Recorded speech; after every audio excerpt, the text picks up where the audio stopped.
Kalian tertarik untuk bekerja di bidang teknologi? Kalau iya, kalian harus mengetahui beberapa hal ini sebelum kalian bekerja di bidang teknologi. Bisa dibilang hal yang akan gue jelasin ini nanti bukanlah hal yang baik. Karena namanya juga pekerjaan ya, ada plus dan minusnya juga. Gue membahas ini dengan tujuan itu memberi insight kepada teman-teman sebelum mengambil keputusan untuk bekerja di bidang teknologi. Apa aja yang harus dipersiapkan? Kali ini mungkin lebih ke arah mental sih. Kalau kemarin kan udah gue jelasin tentang beberapa gear atau device yang harus disiapkan. Kalau ini adalah hal-hal yang di luar teknikal yang bisa dibilang semacam budayanya lah. Biar ketika teman-teman masuk itu nggak mengalami yang namanya culture shock.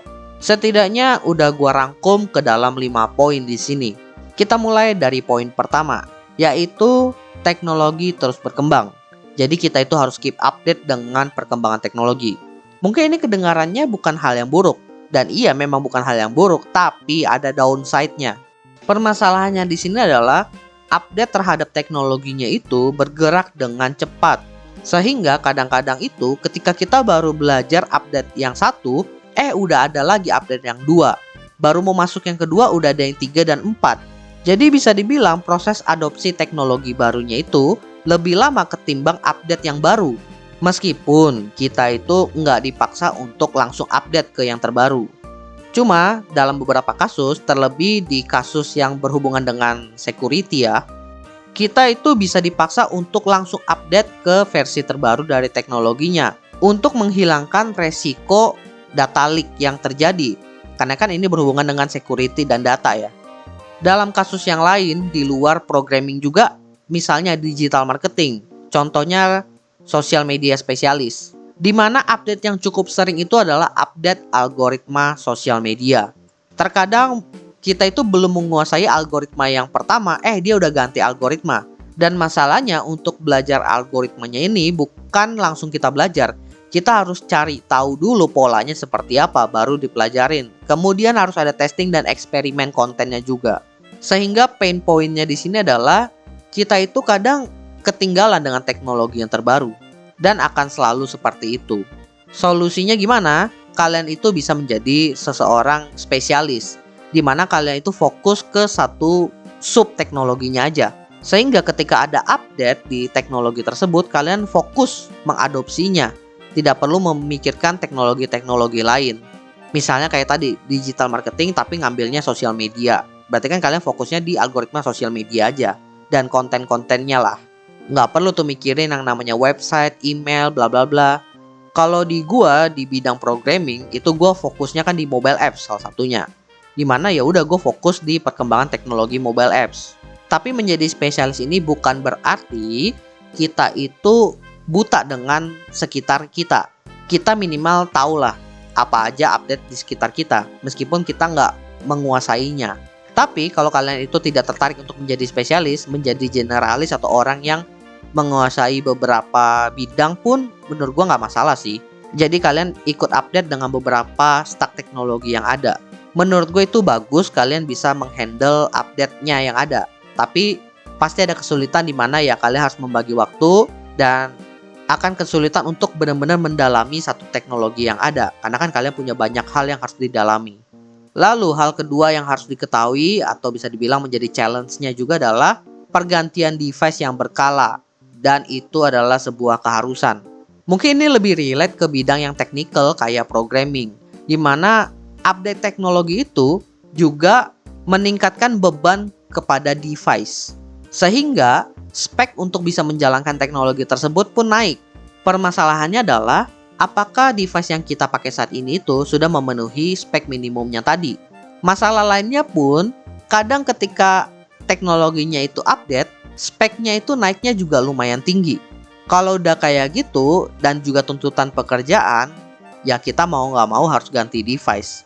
Makanya jangan heran kalau kalian itu kerja di kantor, itu tiba-tiba ada regenerasi device kantor. Karena itu untuk memenuhi kebutuhan tersebut. Itu kan kalau dari kantor. Kalau kalian itu kerjanya freelance gimana? Ya kalian nyediain device-nya sendiri, ngeluarin duitnya sendiri. Ya udah. Lanjut ke hal ketiga yaitu saingannya yang banyak. Saingan yang banyak ini disebabkan yang pertama, regenerasi bibit baru itu cepat. Karena sekarang ini udah banyak tuh institusi-institusi yang mengajarkan terkait skill digital. Mau itu lembaga pendidikan, mau itu lembaga swasta, bahkan pemerintah pun ikut terjun di sana. Dan bibit-bibit baru ini bukan cuma anak muda yang dari bangku sekolah. Ada juga orang-orang yang memang pindah dari pekerjaan mereka yang lama. Sehingga sekali pembelajaran itu bisa menghasilkan banyak banget bibit-bibit baru. Tentunya ya, saingan-saingan ini adalah orang-orang yang dari segi skill diajarkannya itu adalah skill yang memang dibutuhkan saat ini. Skill-skill ini belum tentu dimiliki oleh kita orang-orang yang udah lama di bidang teknologi. Sehingga kita itu udah kalah 1 poin di sana. Ditambah juga bibit-bibit baru ini dari segi gaji jauh lebih murah. Karena kan mereka itu ibaratnya masih baru, masih fresh graduate. Tapi selain saingannya itu dari bibit baru, saingan lainnya pun muncul. Yaitu dari pekerja teknologi yang memang udah lama di bidang teknologi, di mana mereka itu mengalami PHK seperti yang terjadi saat ini. Jadi ya menurut gua kita siap-siap aja. Meskipun begitu, menurut gua kita nggak perlu terlalu negatif banget sih soal ini, karena kebutuhan terhadap ahli digital itu banyak banget. Banyak perusahaan juga yang baru mulai masuk ke bidang digital, sehingga itu bisa dibilang menjadi lahan buat kita juga. Tapi ya namanya juga dunia kerja ya, meskipun saingannya banyak, nggak akan ada yang tahu akhirnya bakal kayak gimana. Lalu hal keempat yang harus diketahui oleh teman-teman adalah terkait masalah kesehatan.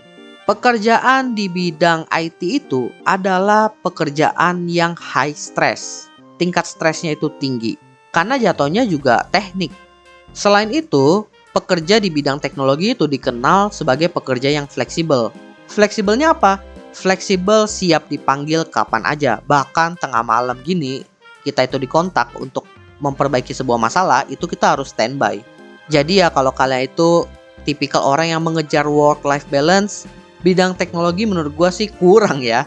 Selain itu kalau kalian itu bekerja di bidang teknologi dan perusahaan kalian itu startup, biasanya kerjaannya itu banyak banget, deadline-nya itu mepet-mepet, bakalan sering lembur. Ya intinya kombinasi stres kemudian kelelahan fisik ini bisa berdampak kepada kesehatan. Jadi saran gua, kalian itu harus menjaga kesehatan kalian, siapin vitamin dan cari peluang lah untuk olahraga juga. Udah harus planning sih untuk menjaga kesehatan kalian. Dan hal terakhir yang harus kalian ketahui dan juga bisa menjadi challenge buat teman-teman yang pengen bekerja di bidang teknologi adalah kalian itu sebisa mungkin harus bisa bahasa Inggris. Sebenarnya ini bukan keharusan sih, tapi menurut gua anjuran. Karena yang pertama, kalau kita mencari referensi itu banyakkan bahasa Inggris. Yang bahasa Indonesia sih ada, tapi lebih lengkap dan lebih jelas itu yang bahasa Inggris biasanya. Mau itu bentuknya forum, mau itu komunitas, mau itu video, lebih jelas yang bahasa Inggris. Karena toh mereka dulu yang mengadopsi teknologi tersebut, mereka yang lebih paham, mereka yang lebih mendalami, bahkan mereka yang bikin juga. Selain referensi yang banyak bahasa Inggris, yang paling penting itu adalah permasalahan dengan kolaborasi. Dimana ketika kita itu bekerja di bidang teknologi, kita itu berkolaborasi dengan banyak orang. Bahkan banyak juga perusahaan yang ngambil vendornya itu dari luar Indonesia. Sebenarnya hal ini bukan cuma di bidang IT dan teknologi ya. Di bidang-bidang lain pun banyak yang vendornya dari luar, yang komunikasinya itu harus pakai bahasa Inggris. Tapi kalau kalian itu seorang freelance yang memang freelance-nya di bidang teknologi, yang pengen punya income yang gede, biasanya kalian itu harus nyari klien dari luar negeri, di mana bayarannya itu tentunya udah pakai dolar. Terus gimana cara komunikasi dengan klien tersebut? Ya pakai bahasa Inggris. Jadi ya anjuran gua, belajarlah bahasa Inggris. Oke, jadi itulah beberapa hal yang harus kalian ketahui sebelum kalian memutuskan bekerja di bidang teknologi. Dan bisa dibilang ini adalah sebuah challenge. Apakah kalian itu nantinya siap untuk menghadapi challenge-challenge yang udah ada di depan kalian? Di luar 5 poin ini sebenarnya masih banyak challenge yang lain, tapi setidaknya dari 5 poin ini sudah cukup menggambarkan lah challenge-challenge awal yang bakal kalian hadapi. Dan semoga bisa membuat teman-teman itu lebih siap ketika terjun di bidang teknologi. By the way teman-teman, jangan lupa follow Instagram dan juga akun TikTok Opsiana Podcast di @opsianamedia karena di sana akan ada konten-konten menarik dan juga yang bermanfaat buat teman-teman semuanya. Dan juga kalian akan mendapatkan update dari Opsiana Podcast kalau nantinya ada episode terbaru yang rilis. So, jangan sampai teman-teman ketinggalan sama update-nya. Dan terakhir, jangan lupa juga untuk follow atau subscribe Opsiana Podcast di platform kesayangan teman-teman. Dan nantikan konten-konten menarik dari Opsiana Podcast nantinya di sana. Oke, gua rasa itu aja. Thank you buat teman-teman yang sudah mendengarkan. See you next time di episode Opsiana Podcast lainnya.